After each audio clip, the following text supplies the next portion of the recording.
Good evening everyone. तो आज है 4th of July and 4th of July में द हिंदू न्यूज़पेपर के अंदर जो भी इंपॉर्टेंट आर्टिकल्स और न्यूज़ आए हैं वो हम इस वीडियो लेक्चर के अंदर जो है कवर करेंगे। तो आज 4 जुलाई है और 4 जुलाई जो है यूएसए का इंडिपेंडेंस डे भी सेलिब्रेट किया जाता है आज ही के दिन। तो इसी अवसर पर हम स्टार्ट करते हैं अपना कुछ इंपॉर्टेंट न्यूज़ है आज का। अगर हम हेडलाइंस में देखें, सबसे पहला जो है वो है मेडिकल एथिक्स से रिलेटेड। हुआ ये कि जो ट्रायल्स किए गए थे, clinical trials during the Covid period, जो कि कोविशील्ड को लेके कहा गया है कि कोविशील्ड एंड कोवैक्सीन को लेके, मतलब जो भी वैक्सीन थे उनके क्लिनिकल ट्रायल जो है अच्छे ढंग से हुए भी नहीं थे कि उनको क्या है मार्केट में लोगों के लिए क्या है अवेलेबल कर दिया गया। इसी चीज से रिलेटेड क्या है एक टॉपिक हमारा आता है एथिक्स से रिलेटेड, वो है medical ethics. And medical ethics अगर हम देखें तो क्या क्या चीजें हैं इसके अंदर ये हम देखेंगे। और आज के डेट में अगर हम देखें तो मेडिकल एथिक्स जो है धीरे धीरे क्या हो रहा है कि डाइल्यूट हो रहा है। ठीक है, जो एथिकल वैल्यूज है वो डाइल्यूट हो रहे हैं। तो किन कारणों की वजह से हो रहे हैं वो भी हम देखेंगे। दूसरा जो है हमारा न्यूज़ कि फ्रांस के अंदर क्या है इलेक्शंस जो है वो चल रहे हैं। तो एक ओवरव्यू हम लोग लेंगे कि फ्रांस में चलने वाले इलेक्शंस जो होते हैं वहाँ का जो कॉन्स्टिट्यूशन है, वहाँ का जो गवर्नमेंट है वो कैसे रन करता है, कौन कौन से उसमें बॉडीज है, कौन कौन से हम कह सकते हैं एग्जीक्यूटिव है, लेजिस्लेटिव है, तो वो प्रेजेंट है, वो हम लोग देखेंगे। फिर नेक्स्ट है कि इसी ईयर क्या है नाटो ने अपना 75th एनिवर्सरी जो है सेलिब्रेट किया है। तो उसी पे एक आर्टिकल आया था कि नाटो जो है वो 75 ईयर्स के बाद क्या है कि एक सक्सेसफुल ऑर्गेनाइजेशन है कि नहीं है, क्या क्या चीजें हैं इसके अंदर, वो सारी चीजों को हम देखेंगे। इसके बाद स्मार्ट सिटी मिशन को एक्सटेंड किया गया है 2025 तक। वो भी हम देखेंगे कि स्मार्ट सिटी मिशन जो है वो क्या था, कब लॉन्च हुआ था और क्या क्या इसके अंदर कंपोनेंट्स थे। नेक्स्ट है एक रिसर्च फाउंडेशन है जिसको अनुसंधान नेशनल रिसर्च फाउंडेशन कहते हैं, जो कि एक तरीके से अभी रिसेंटली उसमें न्यूज़ आया है कि उस फाउंडेशन के अंदर कोई भी इंडियन जो बिजनेसमैन है वो उस फाउंडेशन के अंदर जो है वो नहीं है। ठीक है, मतलब भले ही यूएसए के एक दो है भी जो इंडियन ओरिजिन है, लेकिन एक्चुअल में कोई भी इंडियन जो हम कह सकते हैं इंडस्ट्रियलिस्ट जो है वो उसके अंदर जो है वो नहीं है। उसी के बारे में है, तो हम देखेंगे कि ये रिसर्च फाउंडेशन क्या करता है और इसका जो रोल है वो क्या ही है। फिर यूनेस्को का पैनल सेशन है 46 इंडिया में जो है वो होने वाला है। जो यूनेस्को वर्ल्ड हेरिटेज साइट जो है उसका एक तरीके से सेशन जो है 46 मतलब इंडिया में ही जो भारत मंडपम है दिल्ली के अंदर स्थित, उसी के अंदर क्या है होने वाला है। इसके बारे में कुछ हम न्यूज़ देखेंगे। फिर हरिकेन अभी आया है बेरिल, जो अमेरिका है उसके अंदर, साउदर्न अमेरिका में हम कह सकते हैं। फिर और लास्ट जो है हमारा न्यूज़ साइंस से रिलेटेड है, जहाँ पे गैलेक्सीज के इवोल्यूशन की बात कही गई है कि स्पाइरल गैलेक्सीज जो है वो कैसे क्या है ओरिजिनेट होता है और गैलेक्सीज कितने तरह के होते हैं। ठीक है, तो इसी के साथ जो है हम लोग स्टार्ट करते हैं हमारा पहला न्यूज़। सबसे पहला जो न्यूज़ है वो है मेडिकल एथिक्स से रिलेटेड। तो अगर हम मेडिकल एथिक्स की बात करें तो medical ethics deals with the right choices of conduct in the field of human health. मतलब कि जो भी, चाहे वो डॉक्टर्स की तरफ से हो या पेशेंट की तरफ से हो या उनके पेशेंट के रिलेटिव की तरफ से हो, जो भी हेल्थ के फील्ड के अंदर क्या है जो भी एथिक्स जो है अप्लाई होता है उसी को हम लोग मेडिकल एथिक्स सिंपल लैंग्वेज में कह सकते हैं। ठीक है, 4 मेजर प्रिंसिपल्स रखे गए हैं। सबसे पहला अगर हम देखें तो पहला है रिस्पेक्ट फॉर ऑटोनोमी। पेशेंट का राइट होता है कि भाई वो जो है वो रिफ्यूज कर सकता है या चूज कर सकता है ट्रीटमेंट को। मतलब जब पेशेंट को लगे, मान लो कि कोई डॉक्टर जो है वो ट्रीटमेंट कर रहा है किसी भी पेशेंट का, एक समय के बाद पेशेंट जो है अगर वो अनकंफर्टेबल महसूस हो उस ट्रीटमेंट के दौरान, या उसको लगे या तो हम कह सकते हैं कि कोई भी फिजिकल टच के कारण उसको क्या अनकंफर्टेबल महसूस हो रहा है, या उसको लग रहा है कि भाई डॉक्टर जो है इनएफिशिएंट है, उस वे में भी क्या है कि वो रिफ्यूज कर सकता है कि भाई हमको आपसे ट्रीटमेंट नहीं करवाना है, या वो चूज कर सकता है कि भाई उसको कहाँ ट्रीटमेंट करवाना है। नेक्स्ट जो है वो है बेनिफिसेंस को लेके। ठीक है, practitioner should act in the best interest of the patient. मतलब जो भी डॉक्टर्स है उनका मोटो सिर्फ और सिर्फ ये नहीं होना चाहिए कि कितने मॉनिटरी बेनिफिट्स जो है वो पेशेंट से वो निकाल ले। उनका मेन ऑब्जेक्टिव कहाँ होना चाहिए कि भाई हमको पेशेंट को ठीक करना है। मतलब प्राइम ऑब्जेक्टिव क्या है कि पेशेंट का क्योर है, ना कि पेशेंट से कितने ज्यादा मॉनिटरी बेनिफिट जो है वो डॉक्टर जो है उठा ले। मतलब प्राइम ऑब्जेक्टिव किसी भी प्रैक्टिशनर का यही होना चाहिए कि पेशेंट के लिए ही जो इंटरेस्ट, मतलब बेस्ट इंटरेस्ट में हो वही चीजें जो है वो करे, या वही लाइन ऑफ ट्रीटमेंट होना भी चाहिए। फिर जस्टिस की बात कही जाती है कि तीसरा जो प्रिंसिपल है वो है जस्टिस की distribution of scarce health and resources and priority of treatment. मतलब कि जो भी रिसोर्सेज है उसका मतलब जो कि रिसोर्सेज क्या है, मतलब कॉन्फाइंड होते हैं, लिमिटेड होते हैं, तो उनका प्रॉपर डिस्ट्रीब्यूशन भी जो है वो होना चाहिए। ऐसा नहीं है कि जो ज्यादा पैसा दे रहा है उनको बेस्ट रिसोर्सेज मिल जाए, जो उनके पास पैसा नहीं है वो बेचारे इलाज कराए बिना मर जाए। ठीक है, उनको दवाई ही अवेलेबल ना हो, या उनके पास क्या है वो हम कह सकते हैं कि जो मेडिकल एडवांसमेंट है वो उनके तक ना पहुंचे। तो बिल्कुल ही जस्टिस होना चाहिए यहाँ पे, कोई भी रिच और पुअर को का भेदभाव नहीं होना चाहिए इन टर्म्स ऑफ हेल्थ। मतलब प्राइमरली अगर हम कहें कि हेल्थ जो है तो राइट टू लाइफ हर किसी का है कि भाई हर कोई जीना चाहता है, हर कोई को जीने का हक भी है। तो इसी चीज से रिलेटेड है ये चीज। फोर्थ और लास्ट जो है वो नॉन मैलिफिसेंस है, जहां not be the cause of harm and to promote more good than harm. ठीक है, मतलब अगर कोई ट्रीटमेंट कर रहा है तो उस दौरान क्या है कि ज्यादा ज्यादा पॉसिबिलिटी, जो कि कई बार क्या होता है कि ट्रीटमेंट से भी क्या होता है नुकसान होता है, लेकिन हाँ ओवरऑल क्या होना चाहिए, फायदा ही होना चाहिए। तभी क्या है, ये हमारा चौथा प्रिंसिपल जो है हम लोग मेडिकल एथिक्स का कंसीडर करते हैं।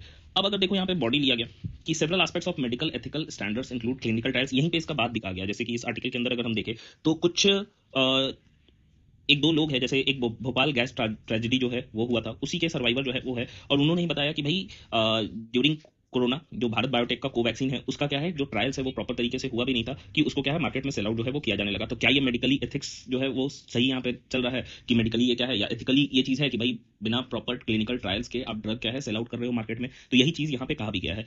तो several aspects of medical ethical standards include clinical trials, हमने कहा, मैन्युफैक्चरिंग ऑफ मेडिसिन है, प्रिस्क्रिप्शन ऑफ मेडिसिन है, मेडिकल एजुकेशन है, the role of institutions in health sector, there are many ethical standards already adopted as such as clinical standards होना चाहिए, medical code of ethics जो है doctors के लिए, क्योंकि मेडिकल कॉलेजेस में भी क्या है एक ओथ जो है वो भी लेते हैं कि भाई जो है मतलब उनका भी प्राइमरी जो रिस्पॉन्सिबिलिटी है पेशेंट के लिए ही होना चाहिए, ठीक है, 24/7 अवेलेबल होने चाहिए वो, मतलब इन टर्म्स ऑफ अगर लाइफ सेविंग करना होगा तो ऐसे केस में।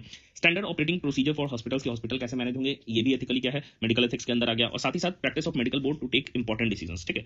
लेकिन ये सारी चीजें है तो, लेकिन फिर भी क्या है कि अगर हम देखें तो क्यों ऐसा हो रहा है कि मेडिकल एथिक्स जो है वो प्रॉपर तरीके से फॉलो नहीं हो पा रहा है, तो कुछ इश्यूज है जिसके कारण क्या है पेशेंट और फिजिशियन के बीच का रिलेशनशिप या पेशेंट और डॉक्टर के बीच का रिलेशनशिप क्या है दिन पर दिन डिटोरिएट कर रहा है। सबसे पहला क्या है राइजिंग कॉमर्शियलाइजेशन, यानी कि हम कह सकते हैं कि धीरे धीरे डॉक्टर का ऑब्जेक्टिव या हॉस्पिटल्स का ऑब्जेक्टिव क्या हो गया, ज्यादा से ज्यादा पैसा बनाना।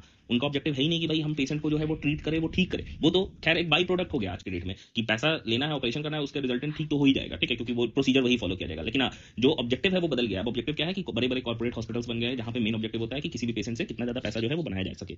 माल प्रैक्टिसेस है डॉक्टर से, जैसे कि कई बार पकड़ाता भी है कि जैसे एग्जांपल के तौर पे जो सीनियर डॉक्टर्स थे अपोलो हॉस्पिटल का, वो एक बार मतलब ट्रेस आउट हुआ था तो पकड़ाए थे कि भाई वो ऑर्गन ट्रांसप्लांट जो है वो ऑर्गन ट्रेड रैकेट में जो है वो इन्वॉल्व है। तो ये क्या हो गया, माल प्रैक्टिसेस हो गया डॉक्टर्स के द्वारा। इन अप्रोप्रिएट बिहेवियर है पेशेंट्स के फैमिली। कई बार ऐसा होता है कि डॉक्टर जो है पूरी ईमानदारी से बेचारा मेहनत करता है अपनी जान पे खेल कर एक तरीके से कहो तो, क्योंकि बहुत बड़ा रिस्क होता है किसी के लाइफ के साथ क्या है मतलब ऑपरेट करना, ये सारी चीजें करना, तो फिर भी क्या है कि वो कई बार ऐसा होता है कि चांसेस ऐसा होता है कि डेथ हो जाती है, ठीक है। उसमें डॉक्टर का हो सकता है कि इन्वॉल्वमेंट जीरो ही हो, कि भाई उसका कोई भी गलती ना हो, वो ऐसा कंडीशन ही है कि उसमें डॉक्टर ऑपरेट करे ना करे, उनको ट्रीट करे ना करे, वो मौत होना ही था, ठीक है। अब होता क्या है कई बार जो पेशेंट्स के फैमिली वाले होते हैं वो बहुत ही गुस्से में एग्रेसिव होकर डॉक्टर के साथ हाथापाई करने लगते हैं, मारपीट करने लगते हैं, क्लिनिक है हॉस्पिटल है उसमें तोड़फोड़ करने लगते हैं। तो कई बार क्या है कि डॉक्टर का भी जो बिलीफ है डॉक्टर और पेशेंट के बीच में भी क्या है, इसके चलते गैप जो है वो इंक्रीज हो रहा है। एंड लास्टली अगर हम देखें तो स्कार्सिटी ऑफ रिसोर्सेज है, जहां डॉक्टर्स पब्लिक हॉस्पिटल्स में यानी कि गवर्नमेंट हॉस्पिटल्स में काफी ओवरबर्डन होते हैं, जिसके कारण उनका ध्यान एक पेशेंट पे तो होता ही नहीं। मतलब क्योंकि आप गवर्नमेंट हॉस्पिटल जाके देख लो तो एक डॉक्टर बैठे हुए जहां पे 100-200 पेशेंट जो है वो खड़े हैं, ठीक है, लाइन लगा के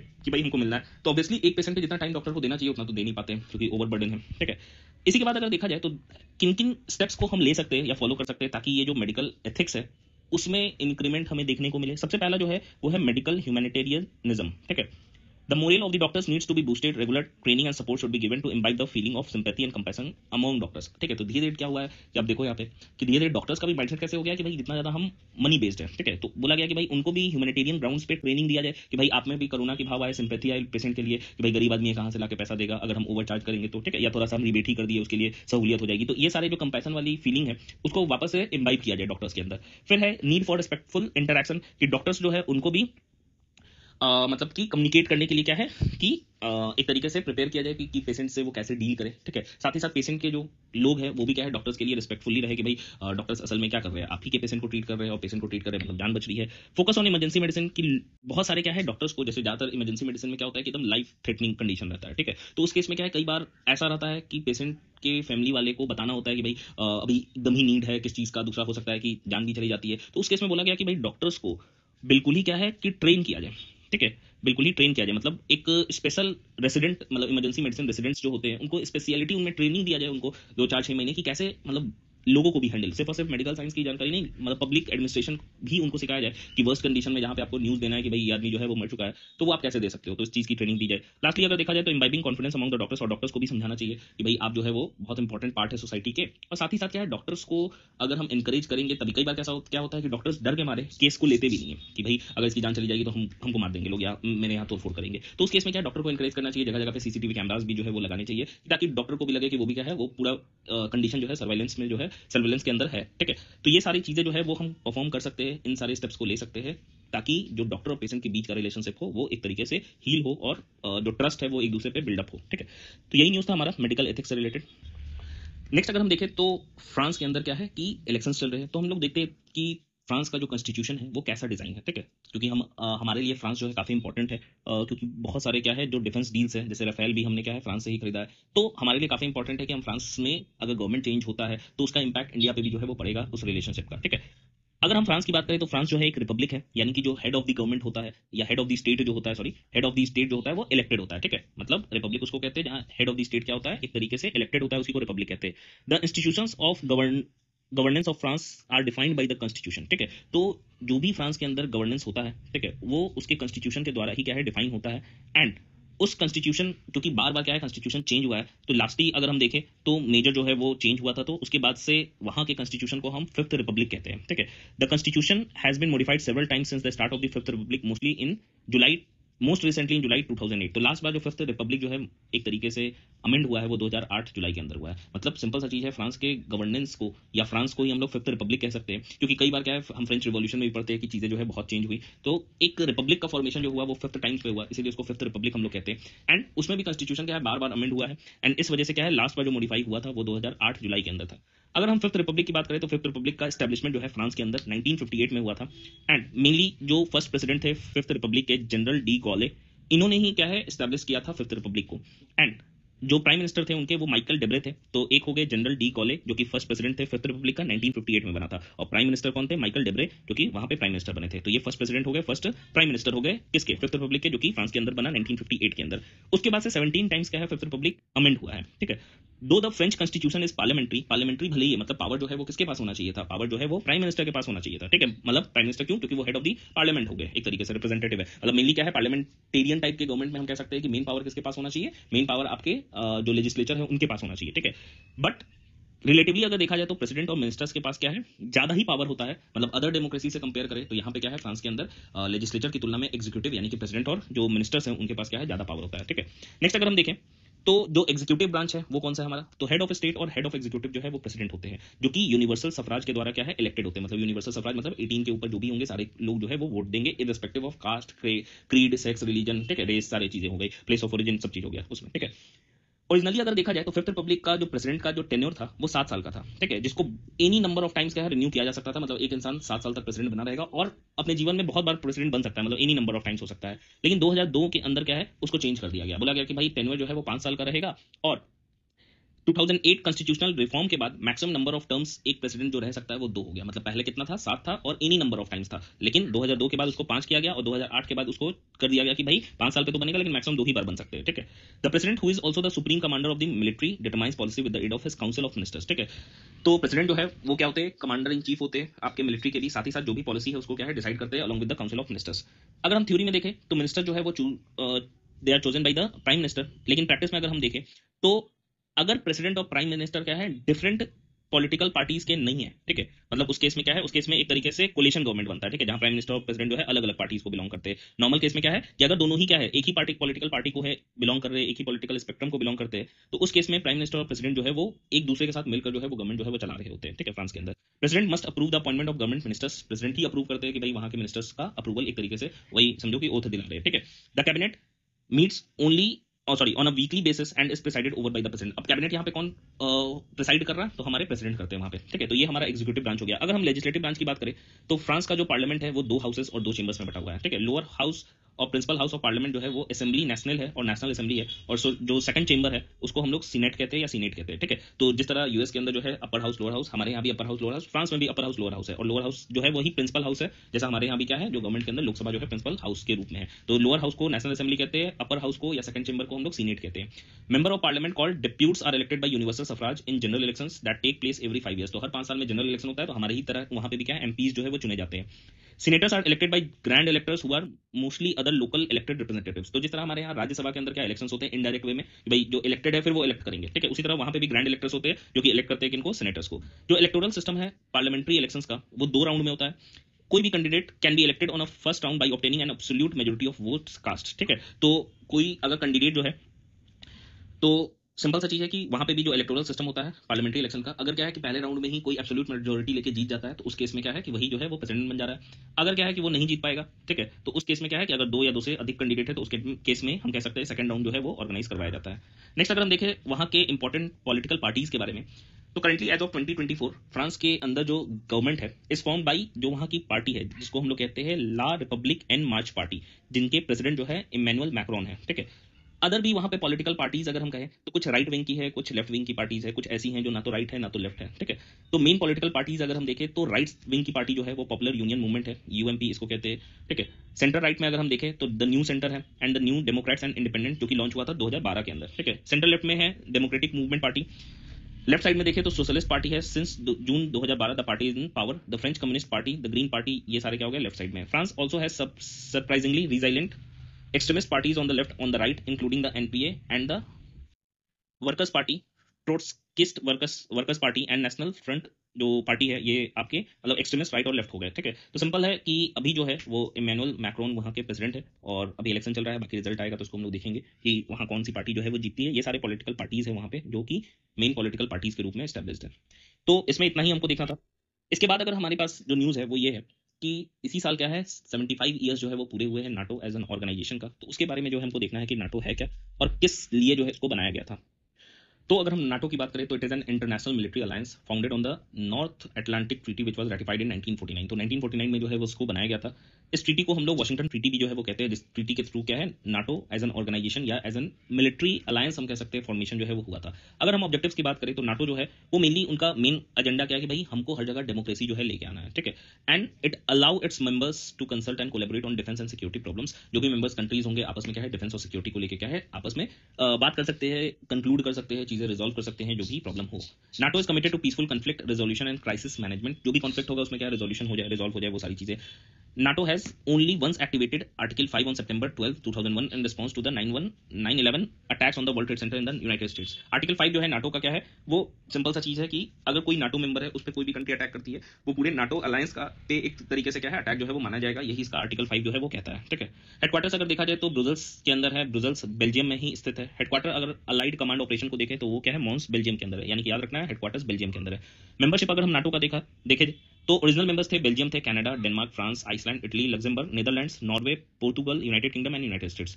फ्रांस जो है it withdrew from NATO's combined military command in 1966 but remained a member, it joined the military command in 2009। ठीक है, मतलब एक बार क्या है फ्रांस जो है विड्रॉ कर चुका था 1966 में, वापस 2009 के अंदर क्या है फिर ज्वाइन कर लिया मिलिट्री कमांड को। फिनलैंड जो है 2023 में नाटो को 31st कंट्री के रूप में ज्वाइन किया था और स्वीडन जो है 2024 के अंदर जो है वो 32nd कंट्री के रूप में जो है स्वीडन ने ज्वाइन किया है। तो आज के डेट में अगर हम देखें तो टोटल नाटो जो कंट्रीज है वो 32 है। ठीक है, जैसे यहाँ पे अल्फाबेटिकली जो है हमने अरेंज किया है। जैसे सबसे पहला जो है वो है अल्बेनिया 2009 के अंदर, बेल्जियम हो गया, बुल्गारिया, कनाडा, क्रोशिया, सेकिया या सेचिया बोल सकते हैं इसको। ठीक है, डेनमार्क है, एस्टोनिया है, फिनलैंड है, France, Germany, Greece, Hungary, Iceland, Italy, Latvia, Lithuania, Luxembourg. ठीक है, Montenegro, Netherlands, North Macedonia, Norway, Poland, पुर्तगाल, Romania, Slovakia, Slovenia, Spain, Sweden, Turkey या तुर्की बोलते हैं, United Kingdom and United States. ठीक है, तो ये सारे क्या हो गए हमारे 32 अल्फाबेटिकली अरेंज नाटो मेंबर्स हो गए। अगर हम फीचर्स की बात करें तो नाटो जो है एक यूनिफाइड मिलिट्री कमांड ऑर्गेनाइजेशन के रूप में, मतलब ओवरऑल क्या है सबकी मिलिट्री मिला दो कि सब एक साथ जो है वो वर्क कर सकते हैं अगर किन्हीं पे क्या है एक पे भी अटैक होता है तो। NATO's protection does not cover members civil conflicts on और डोमेस्टिक ग्रुप्स। लेकिन हाँ नाटो मेंबर में क्या है कि मतलब एक्सटर्नल एग्रेशन को जो है वो उसको कंसीडर किया जाएगा। अब आपस में ही अंदर में सॉल्व करने के लिए क्या है एक दूसरे के फोर्सेस को इस्तेमाल नहीं किया जा सकता कि इनर कॉन्फ्लिक्ट है तो सॉल्व कर रहे हैं, या मान लो कोई मिलिट्री कूप हो गया किसी के अंदर तो उस केस में क्या है कि कोई कंट्री क्या है एक तरीके से इंटरवीन नहीं करेगी। NATO is funded by its member, United states supply nearly 3/4 of NATO budget. तो यूनाइटेड स्टेट्स सबसे मेजर जो है फंड का सप्लायर है, 3/4 जो है यानी कि 3/4 जो है वो यूनाइटेड स्टेट्स ही सप्लाई करता है नाटो को। अगर हम अलायंसेस की बात करें नाटो का तो नाटो का अलायंस है यूरो अटलांटिक पार्टनरशिप काउंसिल, जिसको EAPC कहते हैं, जो कि एक मल्टीलैटरल फोरम है। 50 अलाइज इसके अंदर पार्टनर कंट्रीज जो है वो प्रेजेंट है। मेनली फैसिलिटेशन किस चीज का है, conservation and consultation on political and security matters है। दूसरा है Mediterranean dialogue, it is a collaboration forum dedicated to promoting security and stability in NATO's Mediterranean and north African neighbourhoods. And lastly क्या है Istanbul cooperation initiative है, it is a collaboration forum dedicated to promoting long term global and regional security. तो ये सारे क्या हो गए alliances है नाटो के, याद रखना है EAPC यानी कि Euro Atlantic partnership council, Mediterranean dialogue and Istanbul cooperation initiative. ठीक है, इसी के बाद अगर हम देखें तो नेक्स्ट जो न्यूज़ है हमारा वो है स्मार्ट सिटीज मिशन को लेके। तो स्मार्ट सिटीज मिशन जो है वो 2015 के अंदर लॉन्च किया गया था एंड लास्टली उसको एक्सटेंड करते करते क्या 2024 लास्ट मतलब इस साल तक के लिए रखा गया। अब उसको एक्सटेंड करके मार्च 2025 तक जो है वो कर दिया गया है। ठीक है, तो थोड़ा स्मार्ट सिटीज मिशन जो है हम लोग देख लेते हैं। अगर हम स्मार्ट सिटीज मिशन की बात करें तो इसको लॉन्च जो है 2015 के अंदर किया गया था। ये एक सेंट्रली स्पॉन्सर्ड जो है वो प्लान है या स्कीम कह लो। अगर हम नोडल मिनिस्ट्री देखें तो ministry of housing and urban affairs के अंदर है। कैसे इंप्लीमेंट करता है तो स्पेशल पर्पस व्हीकल्स के थ्रू सिटी लेवल के अंदर। ठीक है, मिशन डेडलाइन जो है वो एक्सटेंड करते करते इसको 2023 तक रखा गया था, लेकिन आज के डेट में अगर हम देखें तो 2025 मार्च तक कर दिया गया है। कवरेज अगर देखा जाए तो 100 सेलेक्टेड सिटीज को कन्वर्ट करना है स्मार्ट सिटीज में। अच्छा, स्मार्ट सिटीज हम कह रहे हैं तो स्मार्ट सिटीज कहने का क्या पर्पस है, मतलब क्यों हम कब कह सकते हैं कि कोई सिटी जो है वो स्मार्ट हो गया। तो कुछ फंडामेंटल प्रिंसिपल्स भी रखे गए स्मार्ट सिटीज मिशन के अंदर। सबसे पहला जो है कि भाई एक सेंटर पे सिटीजन रखा गया कि भाई हर जो चीज हम एक सिटी को एडवांसमेंट में कर रहे हैं तो मेरा फोकस सिटीजन के बेनिफिट होना चाहिए कि भाई उनको सहूलियत मिले। दूसरा कोऑपरेटिव एंड कॉम्पिटिटिव फेडरलिज्म की बात कही गई, इंटीग्रेशन, इनोवेशन, सस्टेनेबिलिटी। भाई क्योंकि मान लो हम एडवांसमेंट कर भी रहे हैं तो सिंपल सा चीज हम ये नहीं कह सकते कि सिर्फ और सिर्फ एडवांस कर दो कि अभी हमको मतलब है, नहीं, हम कोई भी चीज क्या है सस्टेनेबल भी करेंगे, कि सस्टेनेबल की एक लॉन्ग टर्म में क्या है चीजें जो है वो सही ढंग से जो है वो हो सके, इन्वायरमेंट फ्रेंडली भी हो। अब एडवांसमेंट के नाम पे हम कंस्ट्रक्शन इरेशनल तरीके से नहीं कर सकते। टेक्नोलॉजी एज अ मींस जो है वो यूज किया जाएगा स्मार्ट सिटी में, एज अ गोल जो है यूज नहीं किया जाएगा, खाली हमको टेक्नोलॉजी यूज करना नहीं, एज अ मींस कि भाई सहूलियत पहुंचाने के लिए टेक्नोलॉजी का इस्तेमाल जो है वो किया जाएगा। एंड कन्वर्जेंस मतलब यहाँ पे मेनली इंक्लूजन की बात की गई कि भाई जो भी सोसाइटी के अंदर बहुत सारे मेंबर्स है, डिफरेंट कम्युनिटीज है, तो सबको क्या है इंक्लूजन, एक सोशल इंक्लूजन भी जो है वो पैरामीटर के रूप में रखा गया। अगर हम यहाँ पे देखें तो सबसे पहला जो है वो है हमारा स्मार्ट सॉल्यूशन में e governance and citizen services, जैसे पब्लिक इन्फॉर्मेशन हो गया, ग्रीवांस रिड्रेसल हो गया, इलेक्ट्रॉनिक सर्विस डिलीवरी है, सिटीजन एंगेजमेंट है, वीडियो क्राइम मॉनिटरिंग है, ये सारी चीजें हो गई। वेस्ट मैनेजमेंट है कि प्रॉपर तरीके से क्या है वेस्ट को मैनेज किया जाए। वाटर मैनेजमेंट है कि वाटर के अंदर क्या है कि सप्लाई में स्मार्ट मीटर्स का यूज जो है वो किया जाए, वाटर की क्वालिटी को भी मॉनिटर किया जाए। साथ ही साथ एनर्जी मैनेजमेंट है कि स्मार्ट मीटर्स का जो है वो यूज किया जाए, ज्यादा फोकस जो है रिन्यूएबल सोर्सेज ऑफ एनर्जी से होना चाहिए, और एनर्जी एफिशिएंट और ग्रीन बिल्डिंग्स का फॉर्मेशन जो है वो होना चाहिए। ग्रीन बिल्डिंग्स क्या है, ऐसा नहीं कि जिस बिल्डिंग को पेंट कर दिए ग्रीन कलर से, ग्रीन बिल्डिंग्स मतलब कि उन मटेरियल्स का यूज किया गया है उसके अंदर उस बिल्डिंग को बनाने के लिए जो इको फ्रेंडली है, ठीक है। अर्बन मोबिलिटी कि भाई स्मार्ट पार्किंग हो, साथ ही साथ क्या है बिल्कुल ही ट्रैफिक मैनेजमेंट जो है इंटेलिजेंट तरीके से हो, इंटीग्रेटेड मल्टी मॉडल ट्रांसपोर्ट जो है वो हो, और साथ ही साथ अदर भी फैसिलिटीज हो यहाँ पे, जैसे टेलीमेडिसिन हो गया, टेली एजुकेशन हो गया, स्किल डेवलपमेंट सेंटर्स हो गया, ये सारी चीजें हो गई। लेकिन हाँ फिर भी अभी भी क्या है चैलेंजेस हमारे पास है, जैसे फाइनेंस को लेके कि भाई फंड्स जो है हमेशा कम पड़ जाता है। दूसरा अर्बन प्रॉब्लम्स है, जैसे एयर पोल्यूशन हो गया, रोड पहले से ही क्या है कंजेशन है, लैंड जो है वो प्रॉपर तरीके से अवेलेबल नहीं है, पॉलिसीज इशू है, कई बार क्या है कि इन्वायरमेंट क्लियरेंस नहीं मिल पाता है। डेटा प्राइवेसी एंड सिक्योरिटी है कि डेटा जो है अगर हम एक्सेस करेंगे तो फिर क्या है उसमें एक तरीके से क्या हो जाएगा कि हो सकता है कि एक रिस्क भी है कि डेटा जो है वो लूज भी किया जा सकता है। एंड सेंटर स्टेट कोऑर्डिनेशन जो है उसकी भी लैकिंग हमें देखने को मिलता है। तो इसका उपाय क्या है भाई, तो उपाय यही लगाया गया कि भाई डिसेंट्रलाइजेशन हो, क्योंकि हमारे पास यूनियन स्टेट और साथ ही साथ लोकल गवर्नमेंट, तो लोकल गवर्नमेंट पर फोकस किया गया कि भाई म्युनिसिपैलिटी क्या है इसमें काफी इंपॉर्टेंट जो है म्युनिसिपल कॉर्पोरेशन रोल प्ले कर सकता है स्मार्ट सिटीज के अंदर, तो डिसेंट्रलाइजेशन किया जाए। पॉलिसीज इशूज जो है उसको क्या है एक तरीके से ठीक किया जाए कि जल्दी जल्दी इन्वायरमेंट से क्लियरेंसेस भी जो है वो मिले। पीपीपी मॉडल जो है वो भी लॉन्च किया जाए, मतलब प्राइवेट जो पार्टनरशिप मॉडल है उसको भी जो है वो लॉन्च किया जाए। इंटीग्रेटेड अप्रोच होना चाहिए एंड सिटीजन एंगेजमेंट जो है वो इंक्रीज करना चाहिए। तो यही जो है हमारा स्मार्ट सिटीज मिशन जो है वो है। तो नेक्स्ट जो न्यूज़ है हमारा वो है कि एक फाउंडेशन है जिसको हम लोग अनुसंधान नेशनल रिसर्च फाउंडेशन कहते हैं, एंड इस फाउंडेशन के अंदर एक भी इंडियन इंडस्ट्रियलिस्ट जो है इसके एग्जीक्यूटिव बोर्ड के अंदर जो है वो नहीं है। यानी कि अगर देखा जाए तो ये वही बताने की कोशिश की जा रही है इसके अंदर कि भाई हमारे इंडिया के अंदर रिसर्च पे क्या है काफ़ी कम फोकस जो है वो किया जाता है। अगर हम इस फाउंडेशन की बात करें तो इसका एस्टेब्लिशमेंट एक एक्ट के थ्रू किया गया था, जिस एक्ट को हम लोग अनुसंधान नेशनल रिसर्च फाउंडेशन एक्ट 2023 कहते हैं। It aims to seed, grow, and promote R&D and foster a culture of research and innovation through India's universities, colleges, research institutions and R&D laboratories. ANRF act जो है मतलब ANRF यानी कि ये foundation जो है एक एपेक्स बॉडी के रूप में जो है वो काम करता है हमारी कंट्री के अंदर रिसर्च से रिलेटेड जो भी साइंटिफिक रिसर्च है उसका क्या स्ट्रैटेजिक डायरेक्शन होगा उस चीज से रिलेटेड एज पर रिकमेंडेशंस ऑफ द NEP यानी कि नेशनल एजुकेशन पॉलिसी 2020 के तहत क्या है बोला गया था कि भाई एक फाउंडेशन जो है वो रिसर्च से रिलेटेड जो है वो बनाया जाए कि देश भर में क्या है जो भी रिसर्च चल रहा है उसको एक डायरेक्शन जो है वो मिले। जो साइंस और इंजीनियरिंग रिसर्च बोर्ड था जिसको सर्व कहते हैं, जो कि 2008 के अंदर स्टैब्लिश हुआ था, ये भी क्या हो गया सबस्यूम्ड हो गया किसके अंदर ANRF के अंदर, यानी कि जो अनुसंधान नेशनल रिसर्च फाउंडेशन है इसी के अंदर क्या एब्जॉर्ब एक तरीके से सर्व जो है वो आज के डेट में हो गया। ANRF की बात करें तो it will forge collaborations among the industry, academia and government departments and research institutions and create an interface mechanism for participation and contribution of industries, state governments in addition to the scientific and line ministries. ठीक है, तो overall क्या है इस foundation का यही है कि भाई देश भर में डिफरेंट डिफरेंट यूनिवर्सिटीज में या एकेडमिक्स में या जो भी R&D लेबोरेटरीज है वहाँ पे जो भी रिसर्च हो रहा है साइंटिफिक उसको एक तरीके से लाइनअप करना, साथ ही साथ क्या है उसको एक तरीके से डायरेक्शन जो है वो देना। ठीक है, यही इस फाउंडेशन का जो है वो काम है। तो इतना ही इसमें है कि भाई बोला गया है कि कोई भी इंडियन इंडस्ट्री या इंडस्ट्रियलिस्ट जो है वो इसके अंदर जो है वो प्रेजेंट नहीं है इसके एग्जीक्यूटिव और गवर्निंग बोर्ड्स के अंदर। ठीक है, तो एक तरीका से मतलब हम कह सकते हैं कि मतलब सरप्राइज भी है कि हमारी इंडिया में ऑर्गेनाइजेशन है जिसमें क्या है एक भी क्या है हमारे एग्जीक्यूटिव या बोर्ड मेंबर्स जो है वो इंडियन इंडस्ट्री के नहीं है। ठीक है, इसके बाद अगर हम देखें तो इंडिया जो है वो 46 यूनेस्को हेरिटेज सेशन जो है वो पैनल सेशन उसको होस्ट करने वाला है। ठीक है,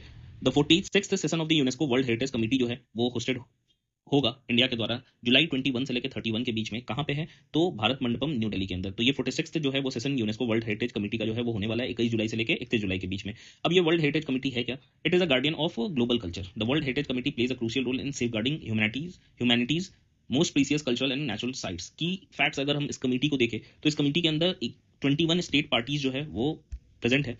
These parties are elected by the General Assembly of UNESCO. Current members जो है वो डाइवर्स नेशंस के हैं, जैसे कि अर्जेंटीना हो गया, बेल्जियम है, इंडिया है, जापान है, कीनिया है, यूक्रेन है। And it is responsible for implementing the world heritage convention. It decides on inscriptions to the world heritage list, मतलब कौन कौन से उस लिस्ट में क्या है चीजों को इंक्लूड किया जाएगा वर्ल्ड हेरिटेज के, वो क्या है यही मेंबर पार्टीज जो है वो डिसाइड करती हैं। Allocates financial assistance from the world heritage fund, तो वर्ल्ड हेरिटेज फंड से मान लो कोई भी वर्ल्ड हेरिटेज साइट को रिन्यू करने में या जो उसको मेंटेन करने में जो पैसा लगेगा वो भी क्या है यही सारी जो है मतलब ये कमेटी जो है एक तरीके से क्या होती है मॉनिटर जो है वो कर रही होती है। अगर हम इंडिया के यूनेस्को वर्ल्ड हेरिटेज साइट्स की बात करें तो आज के डेट में 42 यूनेस्को वर्ल्ड हेरिटेज साइट्स जो है इंडिया के अंदर जो है वो स्थित है, इंडिया के अंदर लोकेटेड है।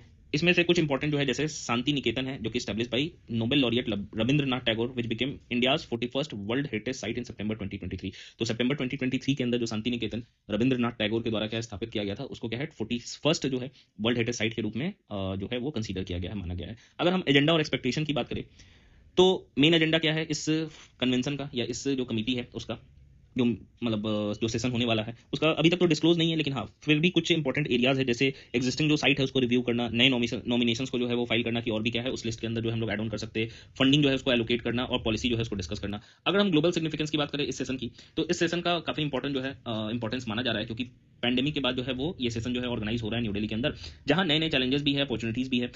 कुछ टॉपिक्स हैं उनको इंक्लूड किया गया है जैसे impact of climate change on heritage sites की, जो हेरिटेज साइट्स है उन पर क्लाइमेट चेंज होने का क्या ही प्रभाव पड़ रहा है। दूसरा कैसे हम क्या है जो कल्चरल हेरिटेज है उसको डिजिटली प्रिजर्व कर सकते हैं या वर्चुअल एक्सेस कर सकते हैं उसका। सस्टेनेबल टूरिज्म की बात कही गई है, मतलब रखा गया है कि इस चीज पे क्या डिस्कस किया जाएगा, यानी कि बहुत इंपॉर्टेंट है कि वर्ल्ड हेरिटेज साइट्स जो भी हैं अगर वो सस्टेनेबली वहाँ टूरिज्म नहीं रहेगा तो एक समय के बाद क्या जल्दी ही वो क्या हो जाएगा मतलब वहाँ पे प्रॉब्लम आना स्टार्ट हो जाएगा, वो मतलब बर्बाद हो जाएगा एक तरीके से। And involving local communities in heritage preservation, अब देखो क्योंकि लोकल कम्युनिटीज को अगर इन्वॉल्व नहीं किया जाएगा तो बाहर से हम कैसे चीजों को कंट्रोल कर सकते हैं, यानी कि लोकल कम्युनिटीज का भी इन्वॉल्वमेंट काफी इंपॉर्टेंट महत्व रखता है किसी भी हेरिटेज साइट्स को प्रिजर्व करने में। इंडिया का रोल अगर हम देखें और अपॉर्चुनिटीज देखें एज अ होस्ट तो सबसे पहला जो है वो है कि इंडिया का हेरिटेज जो है वो शो करना इस सेशन के थ्रू। डिप्लोमेटिक सॉफ्ट पावर, क्योंकि इंडिया का एज अ कल्चरल डिप्लोमेसी जो है as a leader of in cultural diplomacy वो क्या होगा शो होगा वर्ल्ड वाइड। टूरिज्म बूस्ट होगा और साथ ही साथ क्या है नॉलेज जो है वो भी एक्सचेंज होगा क्योंकि एक बड़ा ही कॉन्क्लेव टाइप का हो रहा है, एक बड़ा सा हम कह सकते हैं सेशन है जिसमें डिफरेंट कंट्रीज के लोग आएंगे, तो ऑब्वियसली क्या होता है कि नॉलेज एक्सचेंज तो होता ही है। इसके बाद क्या है कि अभी जो साउदर्न अमेरिका है वहां पे क्या है हरिकेन जो है बेरिल जो है वो काफी मतलब उत्पात मचाया हुआ है एक तरीके से, तो हम लोग वही देखेंगे हरिकेन बेरिल जो है वो है क्या। तो इसको कैटेगराइज किया गया है कैटेगरी 4 स्टॉर्म के रूप में, sustaining winds of at least 130 miles per hour, ठीक है 209 किलोमीटर प्रति घंटे के रफ्तार से क्या है हवाएं जो है वो चल रही हैं इस हरिकेन के अंदर। To mark the beginning of the Atlantic hurricane season this year, तो अटलांटिक हरिकेन मतलब यहीं से पहला जो है हम कह सकते हैं इस साल का हरिकेन जो है वो अटलांटिक ओशियन के अंदर जो है वो आया है। एंड ये डायरेक्शन भी है, देखो यहाँ से क्या है कि ये अभी मैक्सिको की तरफ क्या है बढ़ रहा है, ठीक है।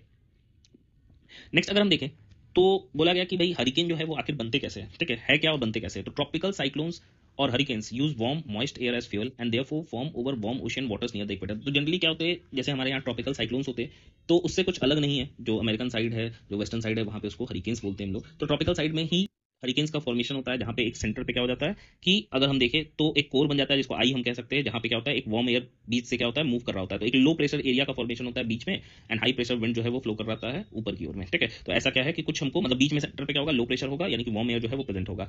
नासा के हिसाब से अगर देखा जाए उनके डेफिनेशन के हिसाब से तो when the warm moist air rises upward from the surface of the ocean it creates an area of low pressure below air from the surrounding area rushes to fill this place eventually rising when it becomes warm and moist too, ठीक है। तो धीरे धीरे वही मैंने बोला भी कि भाई बीच में क्या होगा एक सेंटर पे कोर बनेगा आई बनेगा जो कि लो प्रेशर एरिया होगा वार्म एयर का एंड उसी वार्म या जो वॉइड क्रिएट हो रहा है उसी को भरने के लिए एयर जो है वो कंटिन्यूअसली मूव करना स्टार्ट करता है सेंटर के टुवर्ड्स, ठीक है। अगर हम क्लासिफिकेशन की बात करें तो हरिकेन को एक स्केल के थ्रू क्या है क्लासिफाई किया जाता है 5 कैटेगरीज के अंदर, ठीक है। एंड इस स्केल को Saffir Simpson hurricane wind scale हम लोग कहते हैं। Average over a 1 minute interval 10 metres above the ground, ठीक है। तो ये स्पीड मतलब किस बेसिस पे हम लोग कर रहे हैं सस्टेन्ड विंड स्पीड की जमीन से 10 मीटर अबव 1 मिनट इंटरवल पे कितना क्या है स्पीड जो है वो कंटिन्यू कर पा रहा है, उसी स्पीड के बेसिस पे हम लोग क्या कर रहे हैं हरिकेन को कैटेगराइज किए पांच कैटेगरी के अंदर। कैटेगरी 1 जो है वहां पे 74 से लेकर 95 माइल्स पर आवर है, ठीक है, जो कि जो बिल्डिंग्स है जैसे कुछ डैमेज कर सकता है जैसे मान लो ट्री ब्रांचेस वगैरह को तोड़ सकता है। कैटेगरी 2 अगर हम देखें तो 96 से लेकर 110 माइल्स पर आवर है, जो कि डैमेज कर सकता है जैसे रूफ और साइडिंग जो डैमेज है वो कर सकता है, रोडवे को ब्लॉक कर सकता है, ट्री को डैमेज कर सकता है। कैटेगरी 3 जो है 111 से लेकर 129 माइल्स पर आवर है, जो कि स्मॉल बिल्डिंग्स को स्ट्रक्चर्स को क्या है डैमेज कर सकता है। कैटेगरी 4 जो है 130 से लेकर 156 माइल्स पर आवर है, जो कैटास्ट्रॉफिक डैमेज कर सकता है जैसे रूफ्स वगैरह को फॉल कर सकता है, एक्सटीरियर वॉल कोलैप्स कर जाएगा। कैटेगरी 5 जो है काफी डेंजरस होता है 157 माइल्स पर आवर से ज्यादा होता है, जहां पे इंडस्ट्रियल और रेसिडेंशियल जो बिल्डिंग्स है वो डैमेज हो जाते हैं। तो बोला गया कि भाई कुछ डिफरेंस है क्या हरिकेन और ट्रॉपिकल स्टॉर्म के अंदर, तो कोई डिफरेंस नहीं है। Depending on whether they occur, hurricane को टाइफून भी कहा जाता है या साइक्लोन भी कहा जाता है। नासा के हिसाब से साइंटिफिक नेम जो है ट्रॉपिक स्टॉर्म्स का वो ट्रॉपिकल साइक्लोन ही रखा गया है। मतलब ट्रॉपिकल साइक्लोन मतलब हमारे यहाँ है, एशिया के अंदर तो साइक्लोन बोल रहे हैं उसको, वेस्टर्न साइड में है, अमेरिका का साइड, यूरोप के साइड तो उसको हरिकेन बोल रहे हैं। मेनली अमेरिका में हरिकेन हम लोग बोलते हैं। The tropical cyclones that form over the Atlantic Ocean or the East Pacific Ocean are called hurricanes, and the ones that form in North Pacific Oceans are called as typhoons. ठीक है।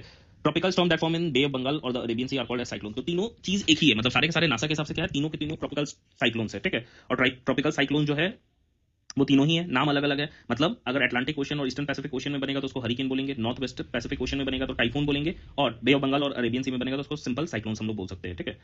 Next और last जो news है हमारा वो है galaxies को लेके, कि गैलेक्सी जो है, माना जा रहा था कि जो स्पाइरल गैलेक्सी जो है वो हमारे जो हमने एक्सपेक्टेड किया था उससे बोला गया कि और लगभग 4 बिलियन ईयर्स अगो ही जो है वो फॉर्म कर चुका था। मतलब हमारा जो मानना था जिस डेट से, उससे 4 बिलियन साल पहले क्या है, स्पाइरल गैलेक्सी जो है वो फॉर्म कर चुके थे।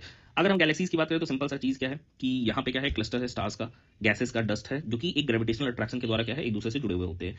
दे are the major building blocks of the universe. Smallest जो गैलेक्सी है उसके अंदर लगभग 1 लाख से ज्यादा स्टार्स जो है वो प्रेजेंट होते हैं। लार्जेस्ट के अंदर क्या है 3000 बिलियन स्टार्स प्रेजेंट होते हैं।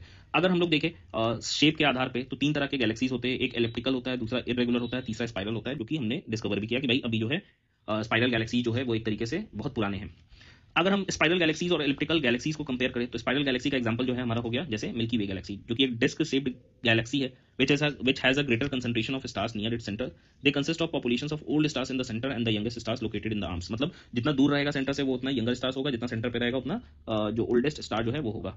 एलिप्टिकल गैलेक्सी में अगर देखा जाए तो स्टार का डिस्ट्रीब्यूशन नॉन यूनिफॉर्म होता है, मतलब ऐसा कोई नहीं रहता है कि अंदर कौन होगा, यंगर मतलब ओल्डर होगा, बाहर यंगर होगा, ऐसा कोई डिस्ट्रीब्यूशन नहीं होता है। Spiral galaxies are well supplied with the interstellar gas in which new bright young stars forms.